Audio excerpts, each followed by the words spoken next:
अब समास का पार्ट 2। अब आप लोगों इसको देखेंगे। पहला समास होता है कि आपका एक अवयवी भाव समास।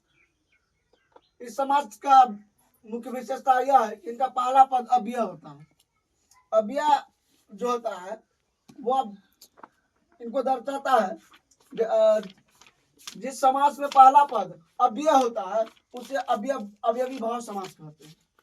ठीक है, जैसे आपका एग्जाम्पल में हो गया भरपेट, यथा योग्य, प्रतिदिन, आजन, आजीवन, आमरण, बीचों बीच, यथाशक्ति। ये जो आप देख रहे हैं कि इतना सारे शब्द अब मैंने आपके बीच में जो एग्जाम्पल के रूप में प्रस्तुत किया है, तो इसमें से आपको कोई क्वेश्चन जैसे आ जाएगा कि निम्न में कौन अवयवी भाव समास है, इसमें से कोई एगो उठा दे देगा, बाकी 3 को गलत दे देगा। तो आप लोग याद कर लीजिएगा कि इनमें से जो मिलेगा आपको उनमें आपको टिक लगा देना है।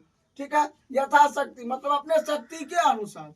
बीचों बीच का मतलब हुआ कि ना इधर ना उधर, बिल्कुल बीच में ही होना चाहिए। आजन मतलब जीवन से, जब से जन्म लिए हैं तबे से। आजीवन जीवन से। आजन जन्म से ही। प्रतिदिन का मतलब क्या होता है? डेली, प्रतिदिन, डेली। द्विगु समास, द्विगु समास को आप लोग कैसे पहचानेंगे? जिस समास में यदि यथा लगा रहेगा और प्रति सब जो देख रहे हैं सब यथा लगा रहेगा, उसे आप लोग अभी अभिभावक समझेंगे। और जिस समास का पहला पद संख्या होगा, वर्ड लिखल रहेगा और उससे यह पता चलेगा कि वह संख्या है, तो आप लोग द्विगु में टिक मारिएगा और द्विगु को पहचानिएगा कि जिस समास में पहला पद संख्यावाचक, पहला पद जो होता है वह संख्यावाचक विशेषण होता है और दूसरा पद विशेष्य होता है। विशेषण का अर्थ बतलाने, विशेषण का विशेषता को बतलाने वाले शब्द को हम लोग विशेषण कहते हैं, विशेष्य कहते हैं। देखिए चौराहा, चौराहा का मतलब क्या हो? जहां 4 गो रास्ता हो, 4 रास्ताओं का समास, मतलब 4 रास्ताओं का मिलन। त्रिभुवन, नवग्रह, मतलब त्रिभुवन तीनों भूमि, नवग्रह, त्रिवेणी। यहां सब देख लीजिए आप लोग, त्रि का मतलब 3 होता है कि नहीं, नव का मतलब 9 होता है कि नहीं। तो आप लोग जिनका पहला शब्द आप लोग संख्या देखेंगे, आप उनमें क्या टिक लगाएंगे? द्विगु। किसमें? द्विगु में। द्विगु समास, जिस समास में दोनों पद प्रधान होता है, एक पद नहीं, दोनों पद का अर्थ निकालना चाहिए, दोनों पद का सही सही अर्थ निकालना चाहिए, वो आपका द्वंद्व समास होता है। जैसे आय और व्यय। आय का मतलब क्या हुआ? पैसा कमाना। व्यय का मतलब क्या हुआ? उसको खर्च करना। देखिए अर्थ निकल रहा है ना दोनों का। एक आय, आय का मतलब क्या? आय का मतलब क्या होता है? आय किसे कहते हैं? जो शारीरिक अथवा मानसिक रूप से जो परिश्रम करके उसको जो मिलता है वो क्या कहलाता है? उसका आय कहलाता है। तो आय मतलब पैसा कमाना, व्यय उस पैसा को खर्च करना। माता पिता, माता जो जन्म, इस जगत जननी और इस संसार की जो जननी है माता, और हम लोगों को चलाने वाले, हम लोगों का पालनहार पिता। भीम अर्जुन दोनों भाई, महाभारत के क्षेत्र में देखा जाए तो। अनजल, अनजल का मतलब क्या हुआ? खाने के लिए अन्न और पीने के लिए जल।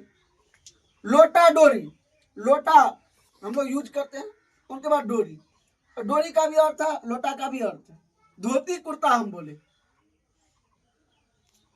दुपट्टा मतलब सलवार और दुपट्टा बोले, तो दोनों का अर्थ होता है कि नहीं?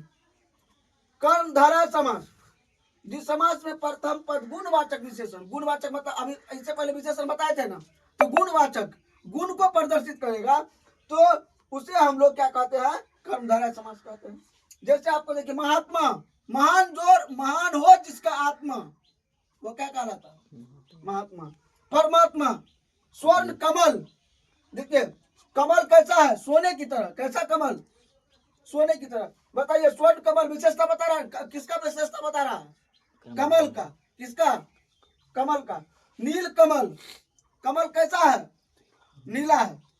पीतांबर, ऊपर अंबर सब जो आकाश और इत्यादि। नोट, उत्तर पद और पूर्व पद में उपमेय उपमान होता है, किसमें? कर्मधारय समास में।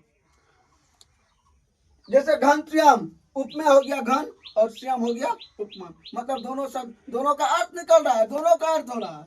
श्याम का मतलब श्री कृष्ण को ही श्याम कहते थे। श्याम तेरी बंसी पुकारे राधा नाम, लोग करे मीरा को क्यों ही बदनाम।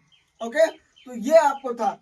तो यहाँ से आपका जो है समाज का अब स्टॉपिंग करना है। समाज का ये पार्ट 2 था, और इसमें एक समास, दो समास मैं लेकर आऊंगा फिर से। तब तक के लिए जय हिंद। और आप लोग जो है वीडियो को सब्सक्राइब, लाइक, कमेंट, शेयर जरूर करें।